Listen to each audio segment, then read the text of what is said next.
morning. I am feeling moved to share with you about our vision this morning. The vision of our farm, the vision for our little homestead, which we affectionately call the Nurturing Hearth. I kind of wanted to do this video with the backdrop of our farm, but this is just sort of how my life is right now. So I'm driving to work, but I want to share about this because every morning that I leave for work, I think about kind of what we came here to do.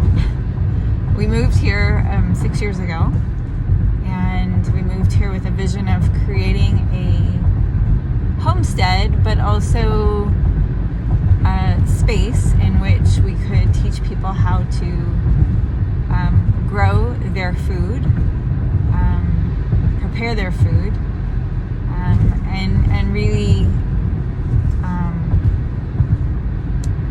slow down, slow down in the midst of the busyness. It feels kind of funny that I'm saying that, but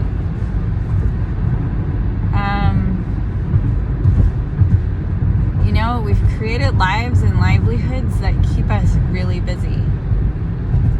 And I think some of that busyness is good. And I think we're capable of doing a whole lot more. But a lot of it, I think we just we create busyness for ourselves in areas where maybe that's not so meaningful to us. We just are on the hamster wheel. So the farm, which we call the Nurturing Hearth, is a space for nurturing. We created it because at the time that we wanted to move there, initially we really needed a space to nurture ourselves and nurture our girls and nurture our family. But we really wanted to lay down the foundation to be able to welcome others into our home space, to nurture them as well. And so the space includes gardens for growing vegetables, all kinds, mostly a Mediterranean diet. Tim prepares a lot of rustic Italian food. He bakes his own bread and makes pasta and makes all of his sauces, and he's very good at that. And the space upstairs in our home is a space that has several bedrooms in need of repair. But the vision was that people would come and stay. They would stay to farm, or my own personal vision of it was also that people would come and stay and have a quiet retreat space. Just a space to retreat away from the busyness of life, a space to reconnect with who they are and what they value. Or maybe this is you that I'm speaking to, I don't know. Who you are and what you value. And what is life calling to you for right now? What is life asking you to step into? Is it is life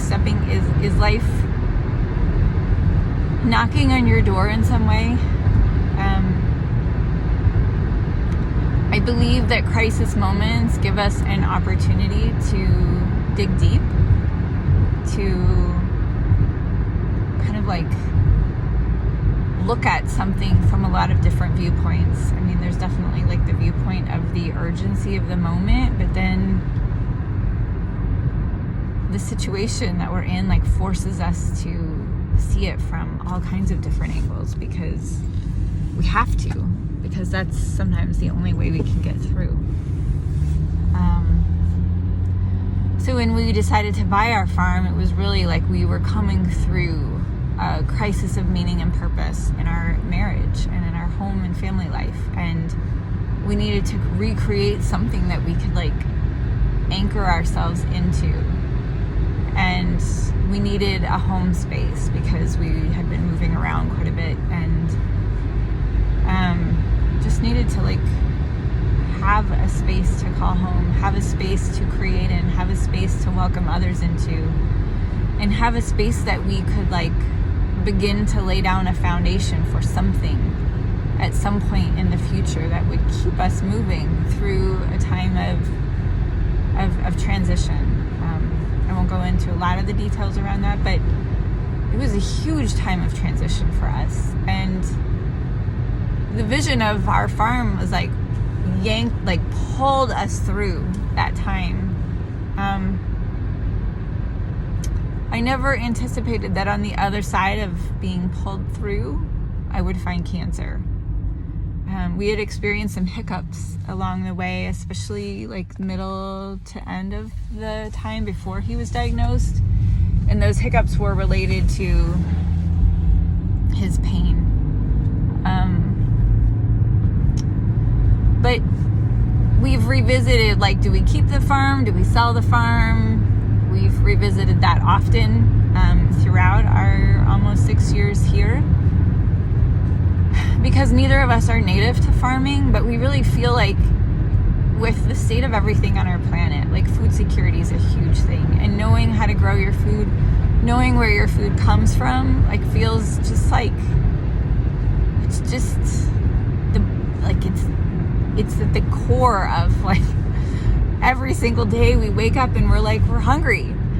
And we come home from the end of a day and we're hungry again. Like it's the clock that keeps on ticking is like the clock of our biological clock. And a big part of like one of the big things that lets us know what time it is like how our belly feels. So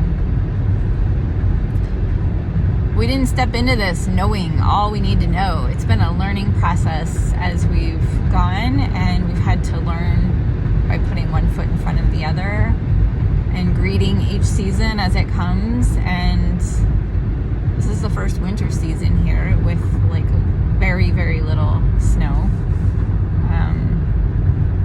So it's going to be interesting, like what happens when we reach springtime.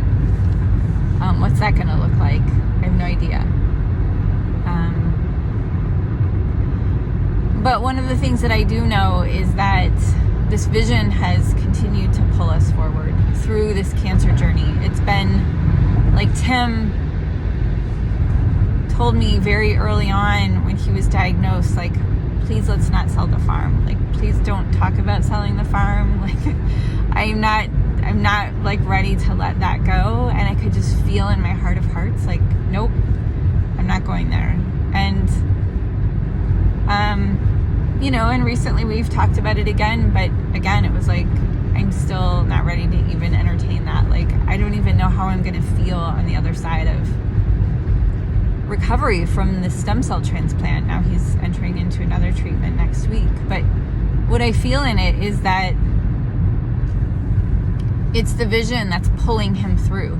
Like the vision of what he wants to create and what we want to create and what we've invested a lot of time and energy and resource into thus far it's like calling to him and calling to us. And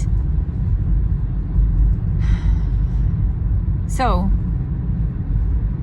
I'm just sharing it because when you support our family, whether it's through words or through prayers or through money or through time,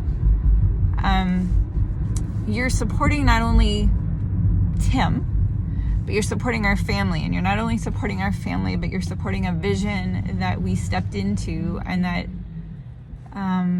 continues to move us.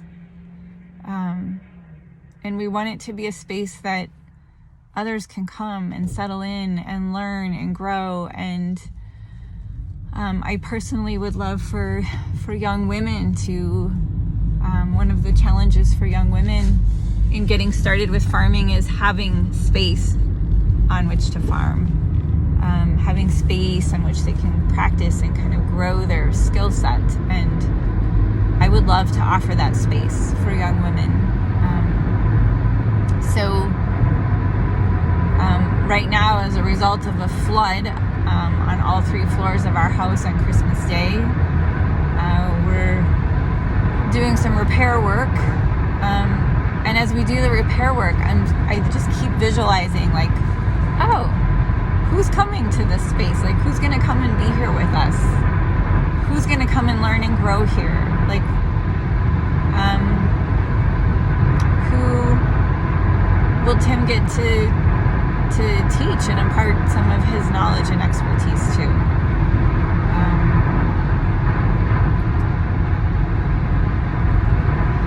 So that's our vision. And now I turn it to you. Like, what's the vision that pulls you through hard moments? What's the vision that keeps you going in the midst of hard times? Or do you need to, like, take time to sit and settle and be, so that you can give time for that kind of a vision to emerge in you and then nurture it? Because it's coming from some inner part of you that yearns to come outside and play and be known and cultivated.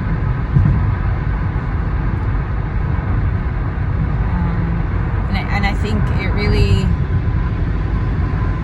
having a vision is like key to thriving, because it informs like how we show up in the present moment. It informs the decisions that we make each day.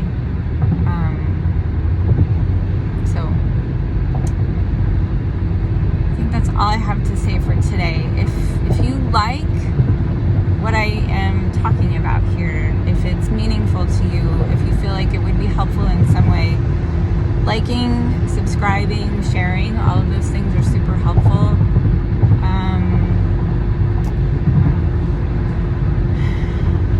I'm not really one to like market and promote myself, but those things are helpful for me.